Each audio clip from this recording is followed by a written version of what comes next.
যতটুকু বিষয়ে আমরা একমত হইতে পারতেছি এটার বাস্তবায়নটা কোন পথে হবে। এইখানে ধরেন ঐকমত্য কমিশন থেকে একটা সনদ আপনারা জানেন যে প্রস্তাব করা হয়েছে, সেইখানে আসলে তারা বলছেন যে আগামীতে যে নির্বাচন হবে নির্বাচনের পরে 2 বছরের মধ্যে নির্বাচিতরা আসলে এটাকে বাস্তবায়ন করবে। তো ওনারা যে পদ্ধতিটার কথা বলছে এটা হচ্ছে সংবিধান সংশোধনের পদ্ধতি।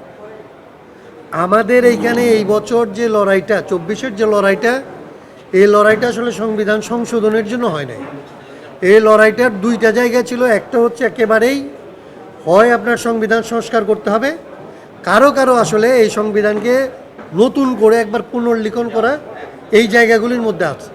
তার মানে 2টা দাবি আছে। একটা দাবি হচ্ছে নতুন করে সংবিধানের কথা যারা বলে তারা বলে প্রথমত কনস্টিটিউয়েন্ট অ্যাসেম্বলির নির্বাচন হবে এবং কনস্টিটিউয়েন্ট অ্যাসেম্বলিতে বসে আসলে কনস্টিটিউশনটা নতুন করে তাদের তৈরি করবে।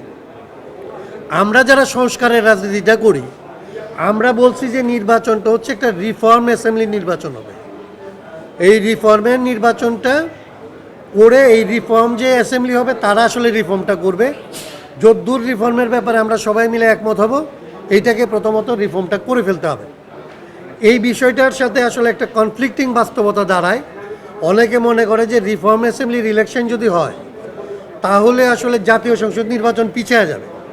আমরা এটার জন্য অনেক আগে থেকেই বলতেছিলাম যে আমাদের এখানে 70 সালের একটা প্র্যাকটিস ছিল যে রিফর্ম অ্যাসেম্বলি না, তখন কনস্টিটিউয়েন্ট অ্যাসেম্বলি এবং ন্যাশনাল অ্যাসেম্বলি পার্লামেন্ট নির্বাচন এবং গণপরিষদ নির্বাচন একসাথে হয়েছিল এবং কথা ছিল যে যারা নির্বাচিত হবে তারা প্রথম 120 দিনের মধ্যে নতুন সংবিধান করবে এবং এই সংবিধান অ্যাপ্রুভ হওয়ার পরে এই নির্বাচিত লোকজনই সরকার হিসাবে এই সংবিধানের আওতায় আসলে দেশ চালাবে।